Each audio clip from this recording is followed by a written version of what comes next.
Hello, welcome to AB Lifetime, channel on transpersonal psychology. Today we are starting Transpersonal Hour show. My name is Anna Bobikova and I am the host of this show.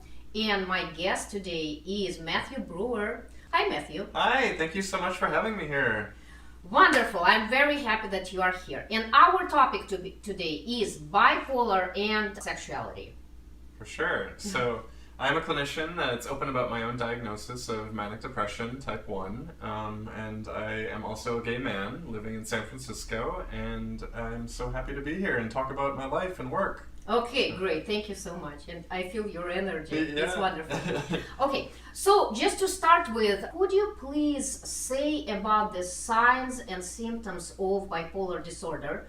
There are people who are watching, they are asking themselves, so am I bipolar or not?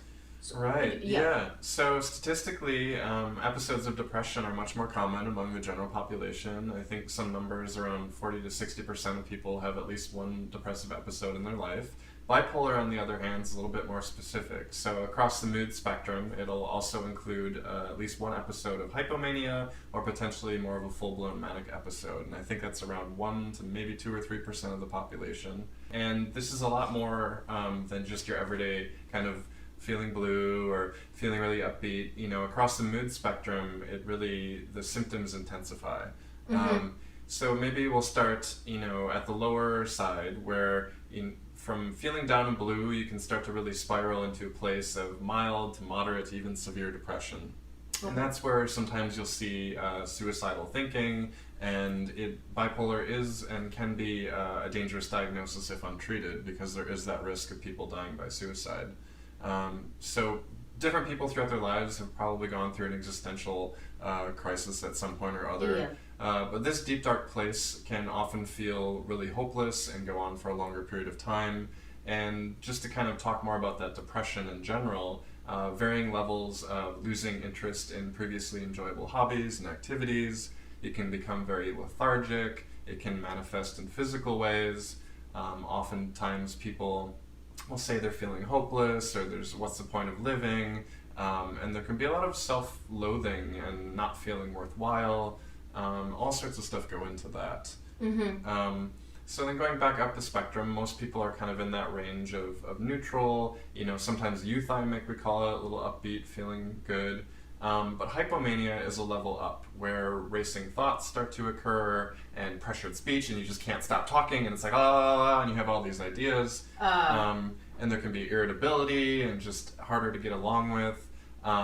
Physical activity can become more, and you just can't stop moving.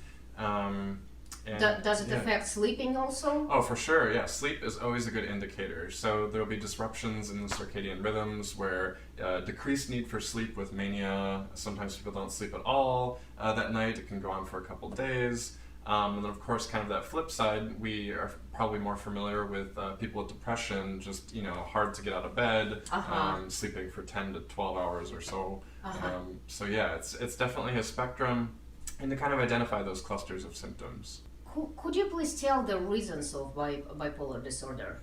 So we're still researching a lot of what might be the pathogenesis of this, and one of the models that is often talked about is the diathesis stress model. So what that means is that an underlying genetic predisposition runs in families, and that a stressful life situation can trigger kind of that underlying predisposition. So oftentimes we'll see, based on a research by K. Redfield Jamison, that a lot of our poets and families with that link with creativity that we've talked about bringing in can occur in some of that more hypomanic phase. Could you please tell a little bit more about other potential causes of bipolar disorder? So there's a lot of research at the brain, of course, going on, neuroscience, and a lot of new technologies are helping us to understand that. So everything from the level of neurons to the nervous system, and there can be different levels of activation with that, and potentially there's a little bit more of a sensitivity to extreme activations and maybe decreased flow of that life energy. I'm thinking about, like, for example, people who are watching this, they might be asking, so Well, yeah, as you told that everybody have this spectrum when they go up and down. It's everybody. People are not robots. So, and when people are like asking, well, is it already disorder or not? I understand we cannot give diagnosis there, but where is, well, like what you would say that that little point where people already should ask for help and like try to figure out if That- it is. Definitely, yeah. So when these symptoms start to affect your everyday life and your occupation or your schooling, and you find it harder to just get through the day, that can definitely be an indicator of needing some professional help and evaluation with that. If you could share, please, maybe your story or some like practical stories which you are working with, just the story, right? Like here I was like this, and this what caused me to start to search for help. Yeah, definitely. So in my own case, at a very young age, 10, 11, 12 or so, I started to have some of my initial depression. Turned very much inward and just kind of away from life. In my case, I ventured into the realm of the intellect and books, and kind of my social isolation became, in some ways self-imposed. At the same time, I think my stress over discovering my sexuality in an environment that did not support it was part of that, pressure that released that underlying predisposition. So my mom's biological father probably had bipolar disorder, and so coming through the family that way. And my own personal experience of that, I repressed my sexuality, and it was a lot of shame and secrecy, and I think that depression started to come out. And then all of a sudden there was this drastic change from my kind of regular personality. I started becoming very irritable with my parents, and in my case, I had my first manic episode, which actually went to the level of psychosis. So I started to have some delusions, became a little bit more paranoid, mistrustful and suspicious of people. Okay. Okay. Yeah. Well, thank you for sharing. This is really, I think it's really like helpful because people can relate to Yeah. that, right? Like real stories. Yeah, and to really make that concrete, when that was first occurring around 13 years old is when that mania happened, and it's such a change from behavior and thinking and feelings that it was like, who is this person, And so I was hospitalized in Madison, Wisconsin at a psychiatric unit. And luckily, after my stay there, during it, I had my 14th birthday and received my diagnosis, which in my case turned out to be accurate. And at that time, a few decades back, it was harder to distinguish in adolescence, and I was lucky enough to have a psychiatrist that picked up on that. And after trying out some different medications, got on something that did provide me stability in order to get through the rest of middle school and high school. And it was definitely a process of reintegration and taking time for that medication to really kick in. It just so happens that the classic test of all of this, after so many years of being treated and stable, I was like, do I still have this? And so in college, I went off my medication. And of course, I thought everything was fine, and I didn't really tell anyone. And it's not advised to do that because you need careful supervision to slowly titrate off your medication so that you don't have any adverse side effects. And then come like middle of the fall semester, I became increasingly manic again. And in that state, I didn't recognize it in myself. I started walking around campus late at night and, not doing that sleeping routine that most people have. And oddly enough, came to know the nighttime security staff really well, which led to, some interesting interpersonal adventures, and ended up going hunting one weekend with a security guard. So that was a kind of unique connection that happened. But eventually, after really struggling academically and barely, being able to do homework because the concentration and the thinking is just all over the place, I went home for winter break, and by that time, the downward plunge started to occur.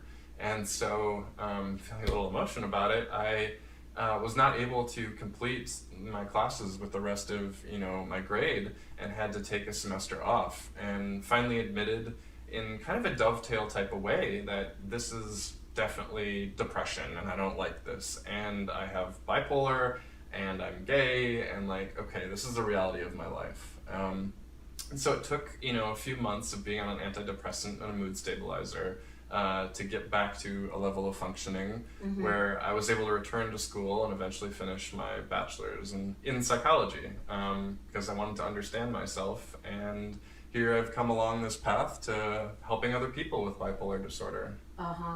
So, in that particular moment, is it correct that when you are in this manic state, you might be not able to really realize what's going on with you? Right. Right? The rational thinking is not necessarily there. So what helped you and when you were on this manic stage and then you went down, right? And you went back to your parents. What helped you to return back into the treatment?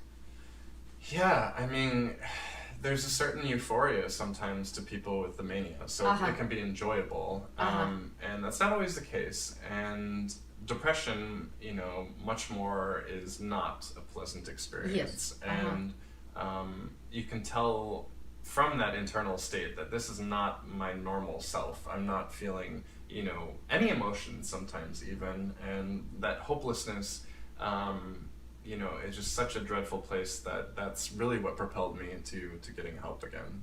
So, and it was your personal, right? It's not like outsourced, like not your mother or father. You picked it up.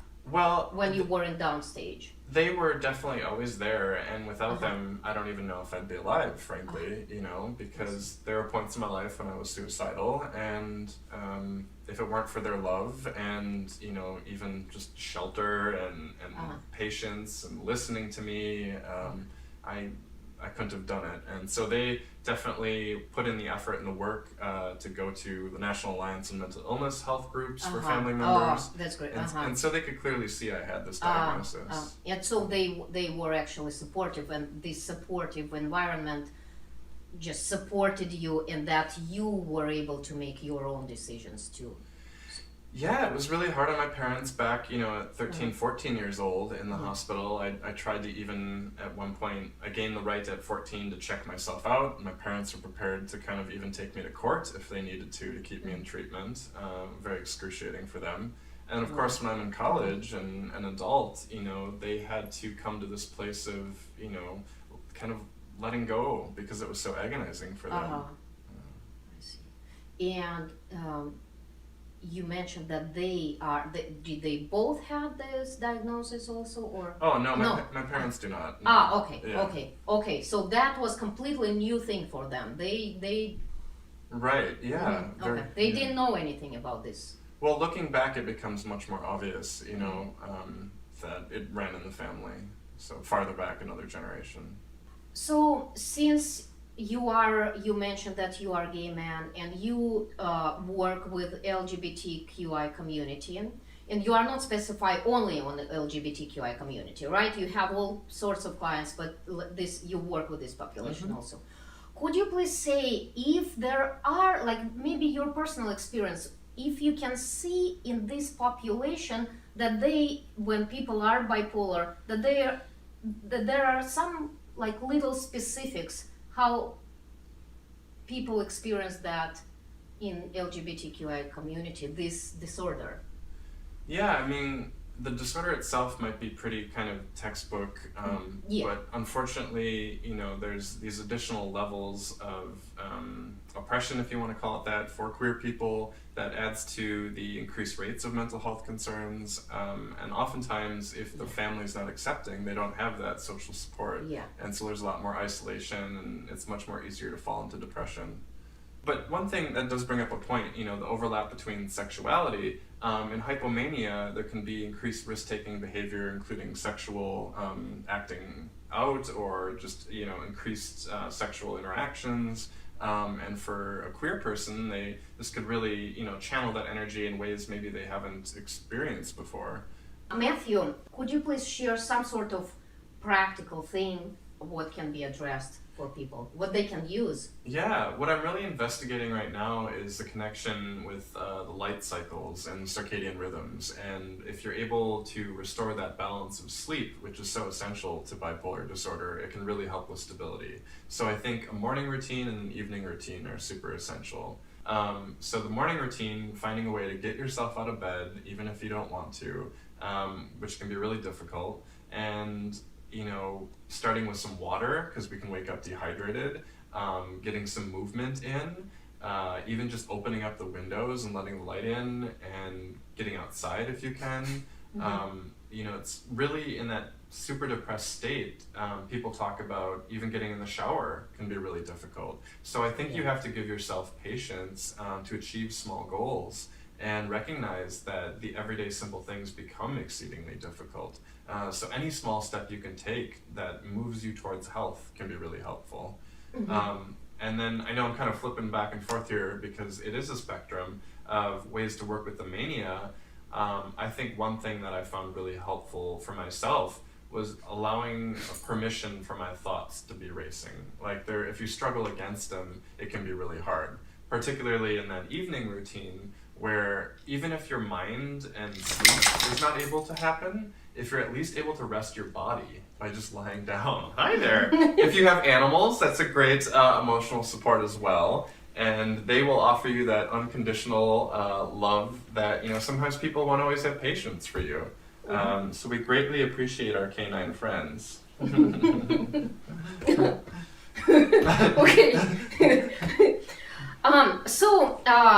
Do you have any specific, maybe you could share specific practice which we can show to people? Do you think it's a good idea? Yeah, well, how about I demonstrate kind of one way of almost assessing how you're doing? I know I like to document a lot of my journey. So it kind of can force you, maybe in the more hypomanic or manic side, to see what you're thinking and then objectively look at, oh my gosh, this is different than my norm. So, where I don't know how much this is visible on camera, but I might just be writing my name, for example, when I'm in more of a neutral state, and it looks entirely legible. But if I get, in that manic state, I might be like, and I actually had that on my psych assessment, hypergraphia, like excessive writing. So just pay attention to, the ebbs and flows of your penmanship.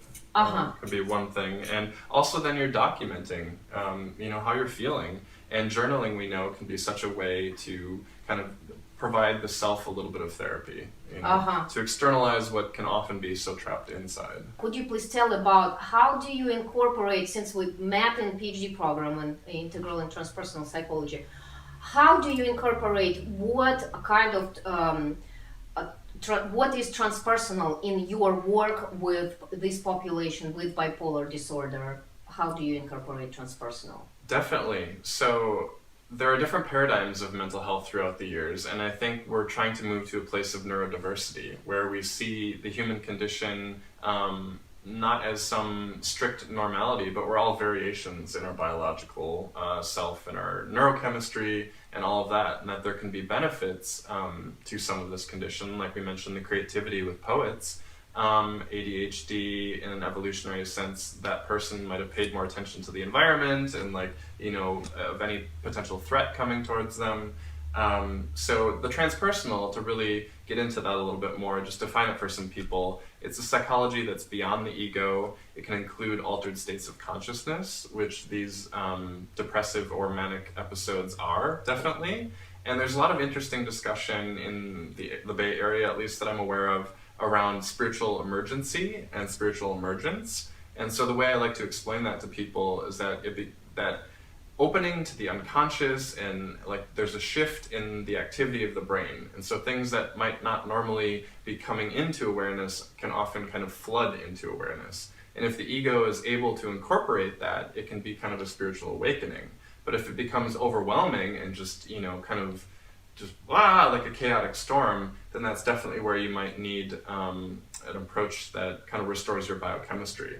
So on a personal example, I, in the height of mania, was given chlorpromazine or Thorazine, an antipsychotic, to kind of, knock that out, and it put me to sleep for quite a while, but I think it kept it from unraveling too far. So there are people that want to try to ride the waves of their bipolar disorder and the hypomania. and harness the creative juices that come out of that, but that can definitely be risky. Like the story of Daedalus and Icarus flying too close to the sun and the wax wings melting, right? And not wanting to go too close to the ocean either, and the mist and all of that causing one to fall into the ocean. So getting support, what I like to talk about in a triangle of care, where you're on board yourself, you have professional treatment team, and then you also have friends and family, is one way of really making sure this severe mental illness gets the adequate treatment. Right, and if you do not have friends and family, then reach for other supportive people, right? Like groups or any kind of environment where you have people who are not judging and can listen to you and you can share stuff. Right? Definitely, I think that's so essential to find people that understand the experience. Could you please also, I forgot to ask it earlier, is it essential when you have bipolar disorder, is it essential to have a medical support, like you take medicines, or it's not crucial for that? It sure seems like it's essential for stability. I think plenty of people will try to go it without that, and there is what they call the kindling theory, that the longer you're untreated, the more intense and severe episodes can become. And if anyone's looking for some reading material on this, the classic in the field is An Unquiet Mind by Kay Redfield Jamison, who was a psychiatrist treating people with bipolar disorder and not even recognizing that she herself had the diagnosis, and really wrestling with having the fate of taking lithium in her case to restore stability. So another great book, just to mention, is Electro Boy. Andy Behrman. Should I put this in at the link below the video? Oh, the books? If you'd like to. Okay. I'll ask, and I will put. You can find all the links below the video. Is it correct that the best way how to deal with that is having both medical support plus therapy, regular therapy? Yeah, as far as I'm aware, studies definitely show when you have both of those, it's more effective than either one alone. So I think, giving yourself a place to emotionally process what you're going through can be helpful, and then having that medication gives you enough of a foundation to be able to do that therapy. Oh, thank you for telling this. So and medication is just like chemically keeps you in between. Is it correct? Like it's not making the waves like this, right? Right. It just. I definitely think of it as a buffer, just like you did there. It kind of helps prevent this over the top energy. Okay. All right. That's it. Okay. Are you all right with her? Yeah, it's definitely fine. Mila, go. Well, a few more thoughts come to mind. I just want to mention the symptom of grandiosity. Often there can be an inflated sense of self in the hypomanic side of the spectrum, and that can kind of even go into the psychosis delusional a little bit. So there are people, though, that are creative geniuses that, they are very talented. So it's sometimes hard to untangle. Is it correct that some people, mostly for like creative people, right, like people who work, their job is arts, they might think that like having medications will keep me off the juice of that, even it's painful, but they might be thinking that I'm more creative? I've definitely heard that line of thinking, and unfortunately there might be some stifling to some of that. But I think it's also important to know that there are different psychiatrists that are willing to work with you on having a, the minimum effective dose, so that you don't want to be over-medicated. And I think a lot of people, especially from Hollywood and from some of our older medications, there were a lot more side effects. So science is continuing to advance, and in my situation, I have not had any major, side effects, and I'm on a mood stabilizer as well as 2 other medications, because a cocktail approach is often needed. We're still really trying to understand the brain chemistry in a lot of ways. And you still have your creativity? I definitely do. I, in college, was able to take creative writing classes and even ended up in the English Honor Society. And so it's, finding ways to manage all of it. Okay. Thank you. Right now, about your services. You are doing individual therapy, in person, in online, Yes, right? I am. Could you please tell about your bipolar support group? So right now I have a nice big office in San Francisco where we run a weekly group, and we take the time to kind of talk about our experience and also incorporate caregivers or friends so they can understand the perspective. Yeah, so I actually had my parents come to a group and kind of get to talk about what their experience of me was like when I was symptomatic. Wow, that's really good stuff you're doing. Wow. Yeah. Okay. I'm excited. And I heard that you started this ecotherapy group. Could you please tell a couple of words about that? I've spent so much of my life in the woods and hiking, camping, Boy Scouts, and it kind of occurred to me and naturally happened that I'm found that therapeutic, and so I want to share that joy with clients and think that there is something to be said about getting back to nature to restore our own kind of inner balance and harmony. And getting that sunshine for the vitamin D, combating that seasonal affective disorder, and just really, making it practical to get that, fresh air and that activity, which can help with both the depression and the more manic side. Are you expecting in these groups more people with bipolar disorder, or they think they have it, or just everybody are welcome to this group? Well, everyone is definitely welcome. Okay.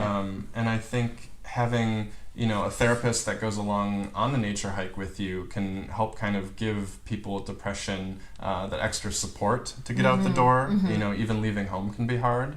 And on the flip side, that the structure of the group and people knowledgeable, it's a holistic. We have other health providers like a fitness trainer, massage therapists that come along on the hike, and so you'll get some of their input, and a trauma therapist and different things like that. So providing some containment for some of the more potentially symptomatic clients. Wow, that's great. So you are having all these people all together, so you can share actually you can cross of ideas all together. Wow. And you are hiking and during this walking out, walking out the depression, and plus having all these professional opinions and good hiking energy. And so we're trying to make practical and real that integral approach, right? So I'm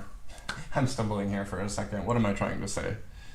Integral approach. Integral approach, yeah. They are on Saturdays, right? Saturdays, and you told which park? Oh, currently we're doing it in Glen Canyon Park in San Francisco. Okay, and how long are these groups? It's about an hour plus. We kind of meet at the public transportation, the BART station, and some people walk to the park together. And then they have this gorgeous recreation center where there's indoor rock climbing. Some people do outdoor rock climbing. And it's this canyon that has a little stream running through it. There's a lot of cedar and eucalyptus. You're getting some aromatherapy in there. And lots of people bring their dogs. And so if you want to bring your pet, you're more than welcome to do so. Okay. And since I'm psychodramatist, we usually, when we do not have enough time, at the end, I would like to ask you very narrow, could you please say your kind of advice or your message to the people who are thinking, oh, maybe I'm bipolar or not, and maybe they are in depressive state. Could you please say your main message in 3 words? I'm trying to condense it into keep hope alive. Wow, that's powerful. Thank you. All Matthew's contact information you can find below the video. Thank you so much for all the information. These were Matthew Brewer and Anna Bobikova. Thank you for watching. See you in the next video. Namaste.